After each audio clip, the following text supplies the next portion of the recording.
My wife cheated on me with my eldest son, her stepson. And it wasn't just an affair. They were making explicit videos to sell. Before the unraveling, life felt steady, normal. I was just a regular guy, living a quiet, unassuming life in a town where everyone seemed to know each other's business but left you alone if you didn't stir the pot. My name's David. I worked with my hands, a contractor by trade, and spent most of my days bouncing between renovation projects around town. I liked the simplicity of it, the satisfaction of stepping back at the end of the day to see a room transformed or a house repaired. It felt honest. Most of my free time revolved around my two sons, James and Ethan. James was my oldest, already in his 20s and finding his footing in the world. He was a sharp kid, though sometimes a little too sure of himself. He was in college, working part-time and living on his own. Ethan, on the other hand, was still at home, barely 16 and juggling school, sports, and trying to figure out who he wanted to be. They were good boys. Their mother and I had divorced nearly 10 years earlier, but it wasn't a bitter split. We worked out the co-parenting thing well enough. To be honest, I never thought much about getting married again. One divorce felt like enough for a lifetime. Relationships after that were casual, something to fill the gaps, but never permanent. I told myself I was okay with that. My world was my boys, my work, and the occasional weekend with friends around a grill, sharing beers and swapping stories about work, women, and how the world was changing faster than we could keep up with. Then Vanessa walked into my life, and everything shifted. I met Vanessa through a renovation project for one of her friends. It was a basic kitchen remodel, nothing too exciting, but she dropped by one afternoon to check in on behalf of her friend, and the way she stood in that half-finished kitchen made me forget everything I was working on. Vanessa had a presence. She was younger, 10 years at least, but carried herself with this effortless confidence that drew people in. She wasn't loud or flashy, just magnetic in a way that I hadn't felt in years. It didn't take long for me to ask her out. A couple of dinners turned into late-night conversations in her driveway, and soon enough, I found myself in something deeper than I'd expected. Vanessa was unlike anyone I'd been with. She was spontaneous and full of life, dragging me into road trips with no destination in mind, or convincing me to stay up late watching bad movies on the couch. She had this way of making even the dullest days feel exciting. When I introduced her to my boys, James took to her right away. They had that easy banter, the kind that comes naturally between two people who just understand each other. Ethan was a little more hesitant, but he eventually warmed up to her. Vanessa didn't try to replace their mother. She respected that boundary, but she was present in ways I hadn't expected. She showed up at Ethan's games, helped James navigate his college applications, and became a steady presence in our lives. After a year of dating, I knew I wanted to marry her. It just felt right. We had a small, intimate wedding, nothing extravagant, just family and a few close friends gathered in my backyard. It felt like the start of a new chapter, one where we could blend our lives and build something lasting.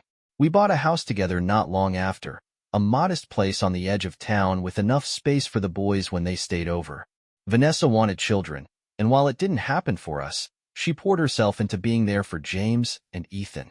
She fit into our lives so seamlessly that I began to believe I had been given a second chance at happiness. The first few years were good, really good. Vanessa and I found a rhythm that worked. She encouraged me to take more time off work, pushed me to travel with her when I could, and added a spark to my life that I hadn't even realized was missing. For the first time in years, I felt alive. But looking back, I think the cracks were always there. I just didn't see them. Or maybe I didn't want to. There were little things, subtle shifts that I brushed off. Vanessa would grow distant at times, but I chalked it up to life. We all have our moments, right? Relationships ebb and flow, and I figured as long as we communicated, we'd get through it. I told myself love was enough, that trust was enough. I couldn't have been more wrong. The betrayal that would tear our family apart wasn't the kind you see coming. It didn't creep in slowly or present itself in obvious ways. No, it hit me like a freight train. Unexpected, brutal, and from the last place I would have imagined. James, my own son.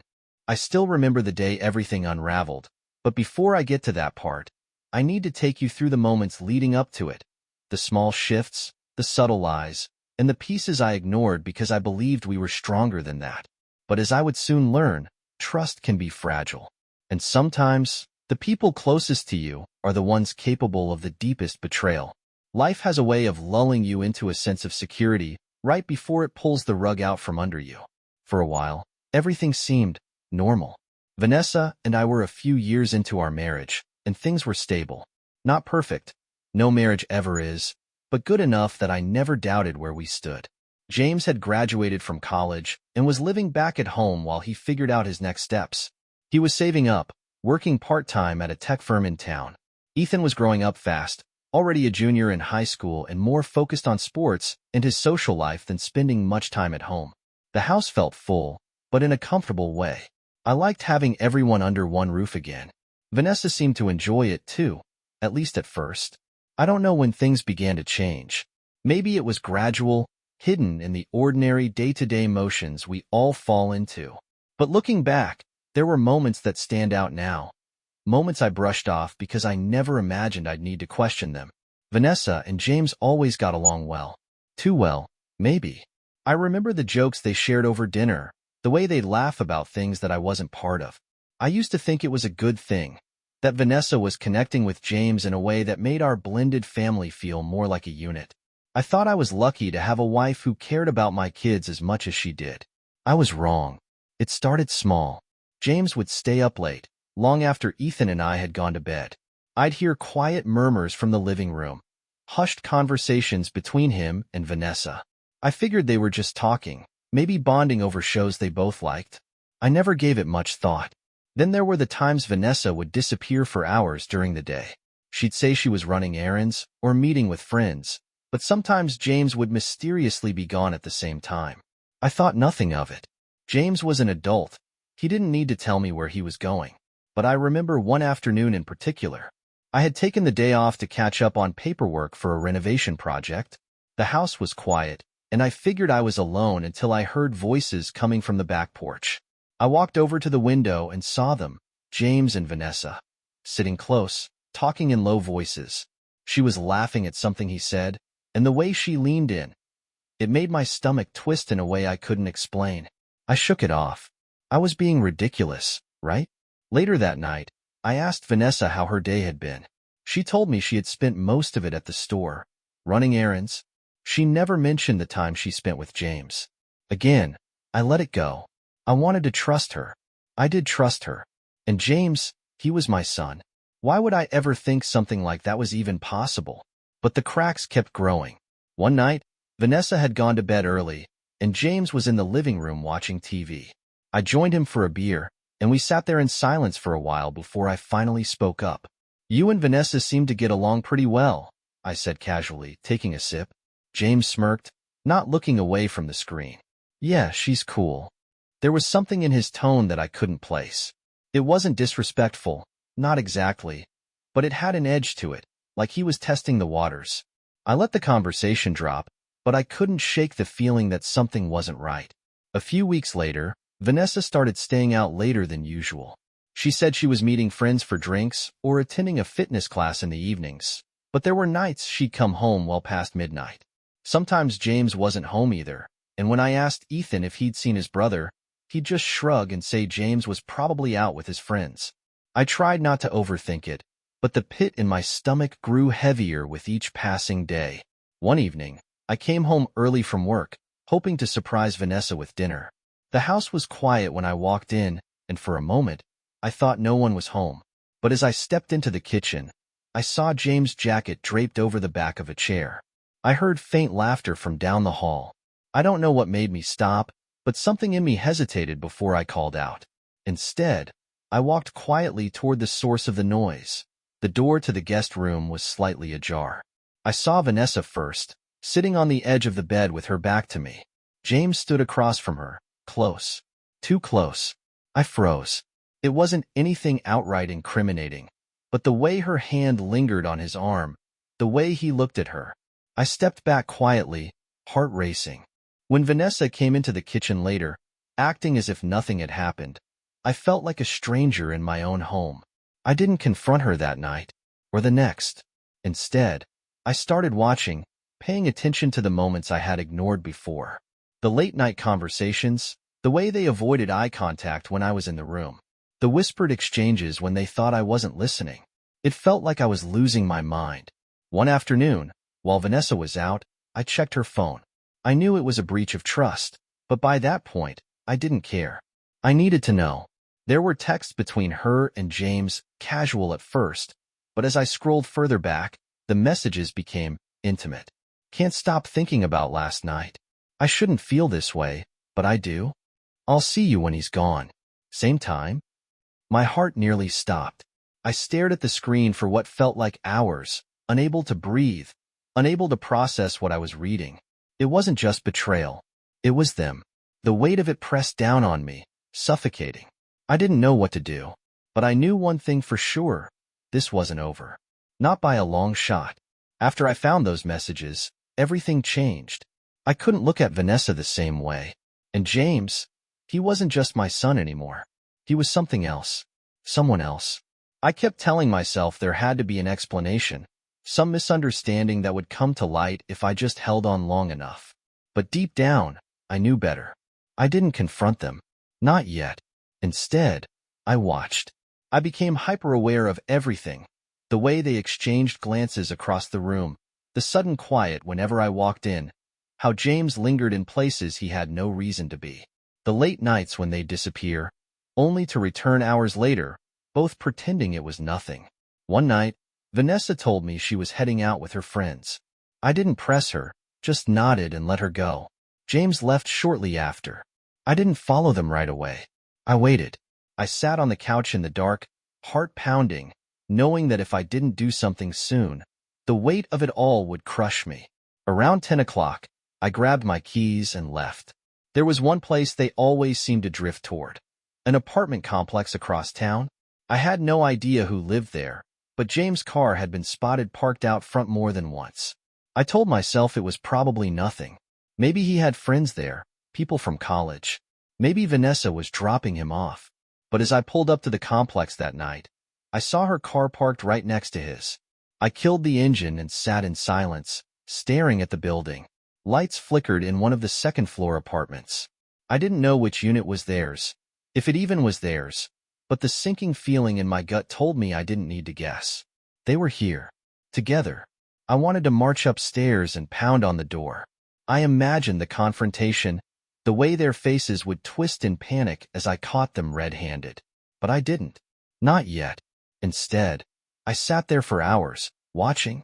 Around midnight, the light in the apartment finally flickered off. I waited a little longer before leaving. I needed proof. Something solid.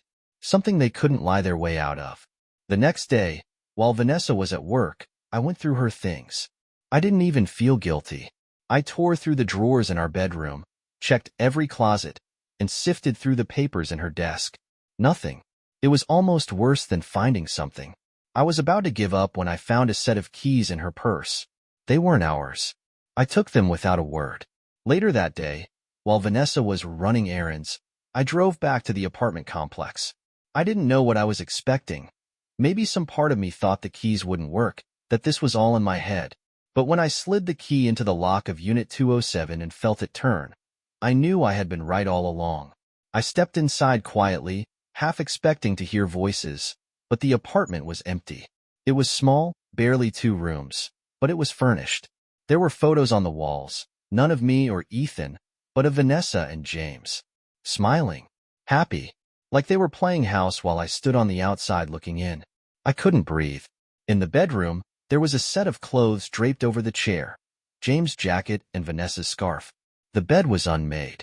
I stood there for what felt like hours, my mind racing through every possible explanation, every excuse I could cling to.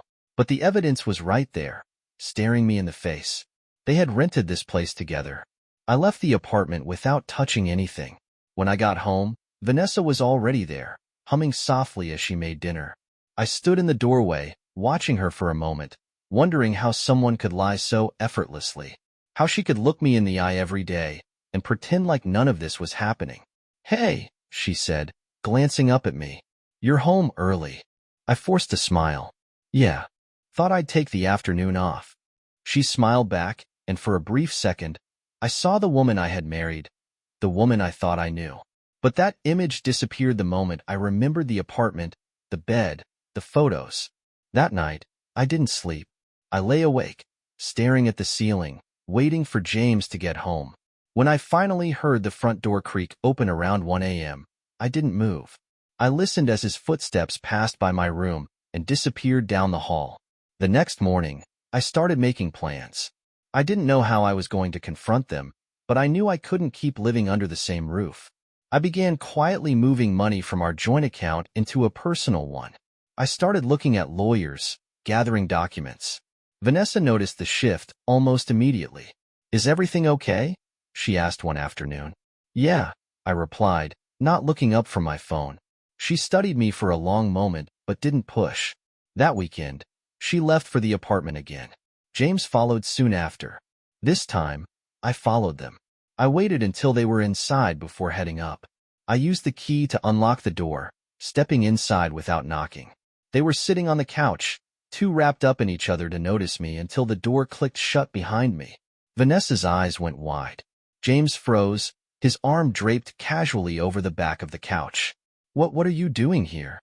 Vanessa stammered, standing up quickly. I didn't say anything.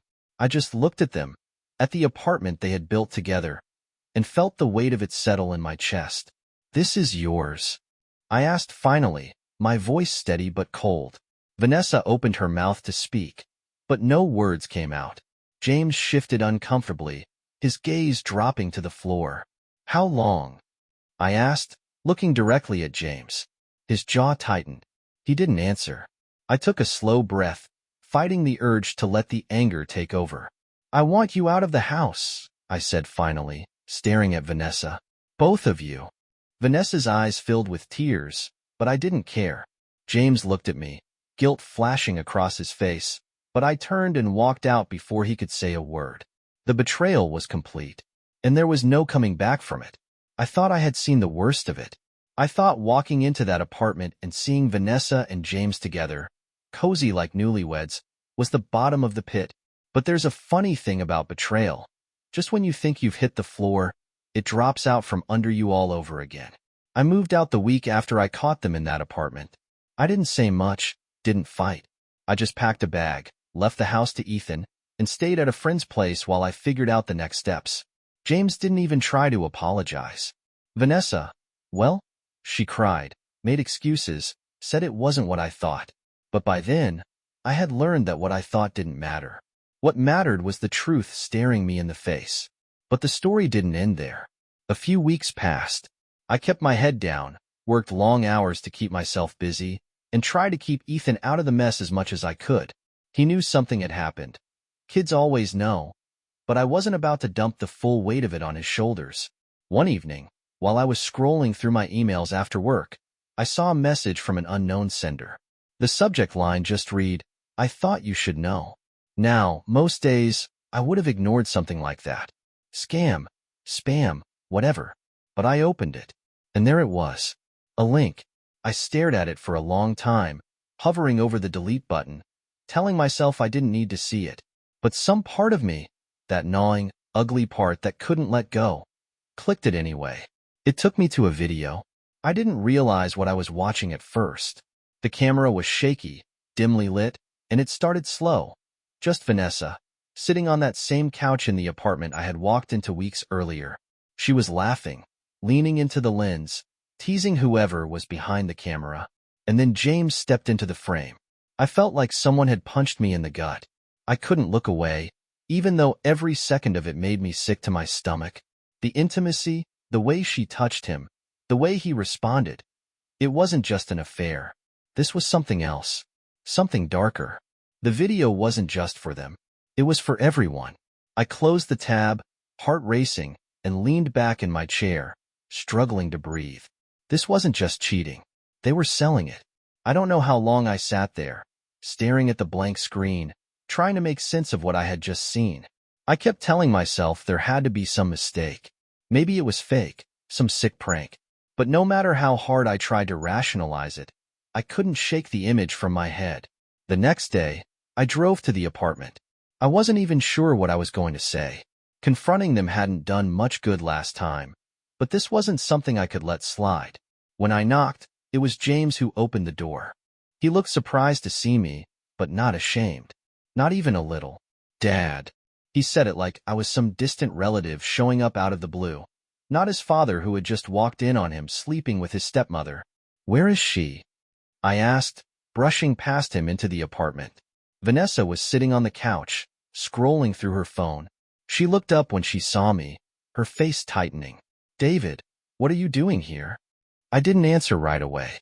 I just stood there, staring at the two of them, wondering how the hell we had ended up like this.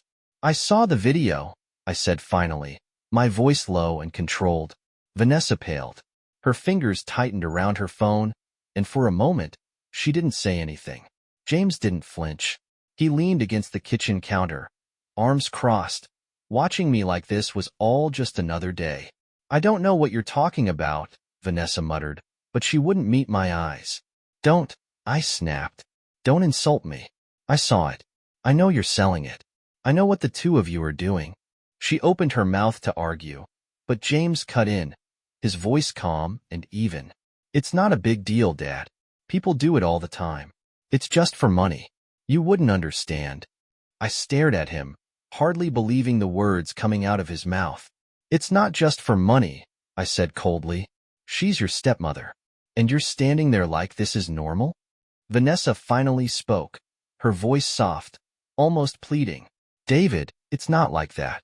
We're just trying to make ends meet. Things haven't been easy since you left." I laughed bitterly, shaking my head. "Since I left? You're really trying to pin this on me?" James shifted, his eyes narrowing. "Look, you don't get to come in here and judge us. You walked out.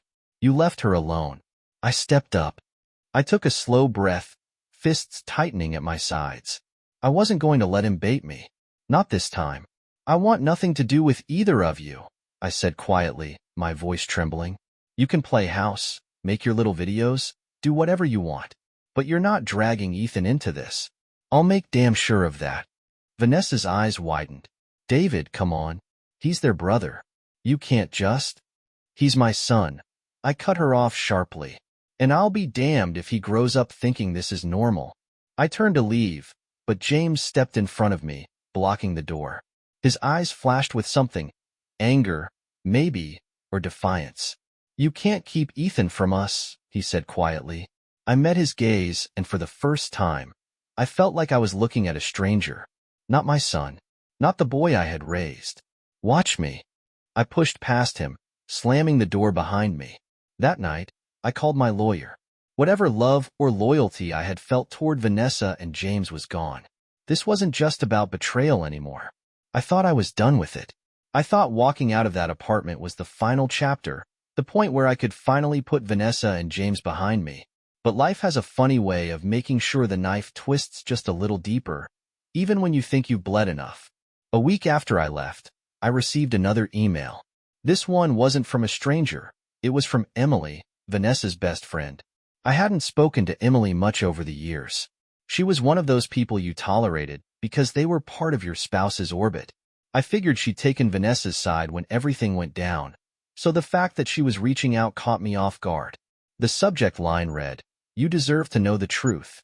I stared at it for a long time, debating whether I should open it. Curiosity won, as it always seems to in moments like this. Her message was brief but clear. "David, I don't know if you'll believe me, but I had no idea how bad things were until recently. I distanced myself from Vanessa months ago. She's not the same person I used to call my friend. I don't agree with what she's done, and if I'm being honest, I think she deserves to face the consequences. I'm sending you this because I believe you should have the upper hand. I can help. If you're interested, let me know. But if not, I completely understand." Attached to the email was a zip file. I hovered over it, hesitating, but I clicked. Inside were photos, screenshots, emails, all of it documenting Vanessa's ongoing affair with James and, worse, the business they had started. There were conversations between Vanessa and clients, invoices, and even promotional materials for their videos. It was all there, laid out like the pieces of some disgusting puzzle I never wanted to put together. For a long time, I just sat there, staring at the screen. I wasn't sure what Emily's angle was, why she suddenly wanted to turn against her closest friend, but I didn't care. Vanessa had crossed a line. This wasn't just betrayal, this was humiliation. And if Emily was offering me a way to hit back, I was going to take it. I replied with one word, I'm in. The next day, Emily and I met at a small cafe on the edge of town. She looked nervous when she arrived, glancing over her shoulder like she thought Vanessa might jump out from behind the bushes. I couldn't blame her. We sat at a corner table, and she slid a manila folder across to me. I know it's probably not easy to trust me, she said, stirring her coffee absent-mindedly, but I'm done covering for her. Vanessa thinks she's untouchable. I think it's time someone reminded her she's not. I opened the folder. More screenshots, more messages. Emily hadn't just collected evidence. She had everything. She's been bragging about this business to people, Emily continued. Not publicly, but quietly. She thinks what she's doing is empowering. Her lips twisted in disgust. She doesn't care who she hurts in the process. I sifted through the papers, while rising in my throat the further I read. This wasn't just cheating. Vanessa was treating it like a career move. So why help me? I finally asked, setting the folder down. Emily sighed, running her fingers through her hair. Because she's a hypocrite. She's spent years preaching about loyalty and honesty while doing this behind your back. And because she's hurt other people. Not just you. I leaned back in my chair, watching her carefully. What are you suggesting? Emily's eyes hardened.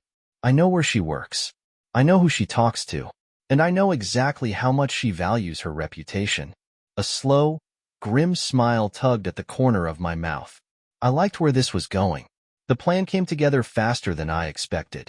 Emily had access to Vanessa's social circles, both personally and professionally. She knew all the right people, her boss, her coworkers, even the other parents at Ethan's school. I wasn't interested in petty revenge. I wanted to make sure Vanessa felt the weight of what she had done, not just to me, but to her entire family. Step 1 was easy. Emily anonymously forwarded some of the emails and videos to Vanessa's company's HR department. Nothing graphic, just enough to suggest inappropriate conduct. Step 2 was more personal. Emily sent copies of the messages to Vanessa's siblings, her parents, and even a few of her closest colleagues, all under the guise of concern. A simple message. I thought you should know what Vanessa's been up to. This might impact her professionally. Within days, the fallout began. Vanessa showed up at my door one evening, eyes red and swollen from crying. She wasn't the confident woman I had caught in that apartment weeks ago. She was unraveling. David, what did you do? She demanded, voice trembling. I didn't invite her in. I stood in the doorway, arms crossed, and met her glare with cold indifference. I didn't do anything, I replied. People just finally know the truth. Tears streamed down her face. My boss suspended me. I might lose my job. Maybe you should have thought of that before you started making videos with my son, I said flatly. She flinched as if I had slapped her. You've ruined my life, she whispered. I stepped closer, lowering my voice. No, Vanessa. You ruined it the moment you decided to betray our family. I'm just making sure everyone sees you for who you really are. She opened her mouth to argue, but I cut her off. Get off my property, and don't come near Ethan. Ever. Vanessa stared at me for a long moment, searching my face for some trace of sympathy, but there wasn't any left. She turned and walked away, shoulders slumped, defeated. As I watched her leave, I felt something I hadn't felt in weeks, relief. I wasn't proud of what I had done, but I didn't regret it either. Some betrayals demand justice. And for once, I wasn't the one left picking up the pieces. Later that evening, Emily called. She resigned, she said without preamble. Vanessa's leaving town. I think she's trying to avoid the fallout. Good, I replied. You okay? Emily asked after a pause. I thought about it for a moment, then nodded to myself. Yeah, I think I finally am. Vanessa never reached out again. I heard through the grapevine that she had moved to another city, trying to start over somewhere else. I wasn't angry about it. I wasn't sad either. I was just done. One evening, as I sat on the back porch with Ethan, watching the sun dip below the horizon, He finally broke the silence. "Do you think you'll forgive him?" he asked, his voice cautious. I thought about it for a long moment, staring at the fading light. "Maybe," I said. "Someday. But not today." Ethan nodded, leaning back in his chair. "That's fair." And for the first time in what felt like forever, I felt like I was finally on the road to healing. Months passed. Vanessa was gone, and life slowly returned to something resembling normal. Ethan and I settled into a quieter routine. The house felt different, emptier, maybe, but there was peace in that emptiness. James, however, was a different story. I tried to believe his apology. I really did. But apologies mean nothing without action, and James didn't seem interested in changing his ways. At first, he kept a low profile. I didn't hear much from him outside of the occasional phone call or text. But as the weeks dragged on, stories started circulating around town. People whispered. Some laughed. Others shook their heads in disgust. I ignored most of it, at least until Emily forwarded me another link one afternoon. "I thought you'd want to see this," she wrote. Nothing more. I hesitated for a long time before clicking the link. It wasn't just one video. It was a channel. James hadn't stopped. In fact, he had leaned in hard. His name was plastered everywhere, with flashy thumbnails and provocative titles. He wasn't hiding anymore. He wasn't even ashamed. From what I could see, he was proud of it. Vanessa wasn't in the picture, but James had found new partners, women who seemed eager to cash in on the attention. I sat there, staring at the screen in disbelief. My son was trying to make a career out of this. I closed the tab, feeling sick to my stomach. That night, Ethan found me out by the fire pit, staring at the flames with a cold beer in my hand. He didn't say much at first, just sat down in the chair next to me and stared at the fire. "James is an idiot," he finally said, breaking the silence. I snorted. "That's one way to put it. He's still your son, though." I took a long sip of my beer, letting the silence linger. "Yeah," I admitted. "But that doesn't mean I have to support him." Ethan glanced at me sideways. "You thinking about cutting him off?" "I am cutting him off," I said firmly. "I've already made the call to the bank. I'm removing his access to everything." Ethan didn't seem surprised. He just nodded, like he had been expecting it all along. "You sure?" he asked, not in a challenging way, but as if he wanted to hear it from my own mouth. I stared at the flames. James made his choice. He wants to live that life, fine, but he's not doing it on my dime. The next day, I met with the family lawyer. James didn't have much tied to me financially, but he still had access to a small savings account I had set up for him years ago. It wasn't much, but it was enough to keep him comfortable if he needed it. By the time I left the lawyer's office, that account was gone. Every cent rolled back into my own. I didn't tell James right away. I figured he'd notice when the money stopped flowing. Sure enough, a week later, he showed up at the house. He didn't bother knocking, just walked right in like he still lived there. Ethan was out with friends, so it was just the two of us. "Hey, Dad." His tone was casual, but his face was tight, like he was trying to play it cool. "James," I said, setting down the newspaper I was pretending to read. "What brings you by?" He leaned against the kitchen counter, arms crossed. "We need to talk." I arched an eyebrow. "About?" James exhaled sharply, clearly frustrated. "You know what this is about. I tried to pull money from my account yesterday. It's empty." I nodded. "Yeah, I know. I closed it." For a second, James just stared at me. "You closed it?" "I did." I folded my hands on the table, keeping my voice even. "I'm not funding your career, James. You want to make videos for strangers on the internet? Do it without my money." His face flushed with anger. "I'm not a kid anymore, Dad. I don't need you to approve of everything I do." "I know," I replied calmly, "and I'm not here to stop you, but I'm not bankrolling it either." James paced the kitchen, running his hands through his hair. "This is ridiculous. I'm not hurting anyone." I stood up slowly, meeting his gaze. "You hurt this family, James. You humiliated me, your brother. Hell, even yourself. And now you're doubling down." He glared at me, but I could see the flicker of guilt buried beneath the anger. "I'm doing what I have to do," he muttered. "No," I said firmly. "You're doing what's easy." You think this will make you famous? Fine. Chase it. But you won't have my support while you do. James clenched his fists. You're seriously going to cut me off completely? I already did, I replied. I'm done, James. I love you, but I can't stand by and watch you destroy yourself. He opened his mouth to argue but stopped short, biting his lip. For the first time, I saw something break behind his eyes, like the weight of it was finally settling in. You're serious, he whispered. I am. We stood there in silence, the distance between us feeling wider than ever. James eventually nodded, shoulders slumping. All right, he said quietly. I get it. He turned toward the door, pausing briefly before stepping outside. I hope you know this isn't the end, he said softly. I'll figure things out. And maybe someday, maybe I'll fix this. I met his gaze, giving a small nod. I hope you do, James. I really do. And then he was gone. I didn't feel relief after he left, not right away. Cutting him off wasn't easy. It didn't feel like victory. It felt like losing a part of my family all over again. But as the days passed, I realized something important. Sometimes, letting go is the only way to save what's left of yourself. James had made his choices. Now, he had to live with them. And as for me, I had Ethan to look after, a son who needed his father to be whole. That was all the reason I needed to move forward. Time has a strange way of dulling even the sharpest pain. Weeks turned to months, and slowly, life began to settle. James was gone. Not physically, but emotionally. He had drifted far from the family. I'd hear about him through others every once in a while. People would mention seeing his videos or hearing his name online.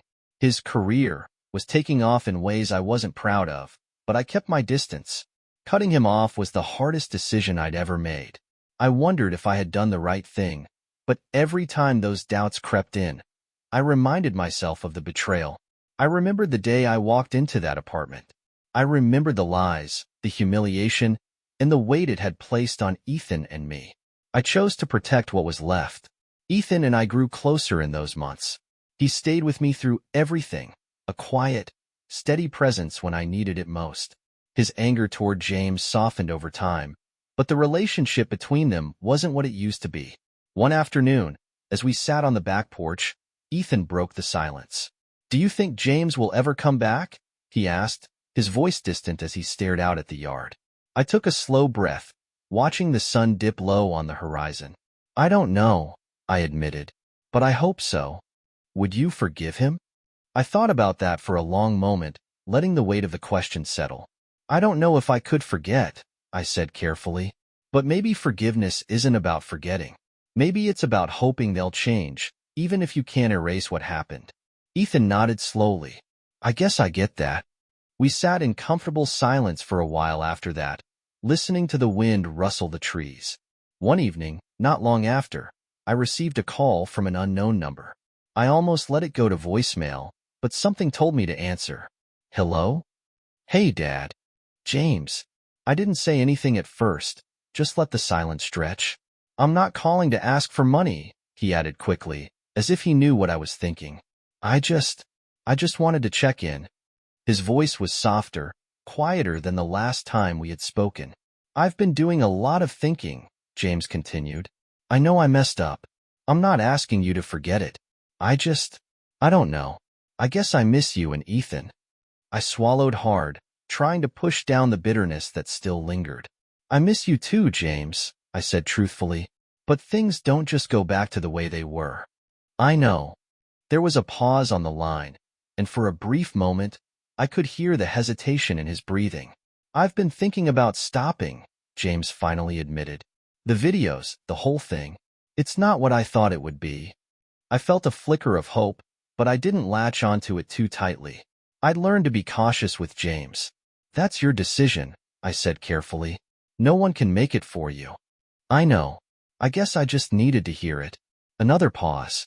Look, I'm not expecting anything, but maybe one day. Maybe we could grab lunch or something, James said, his voice unsure.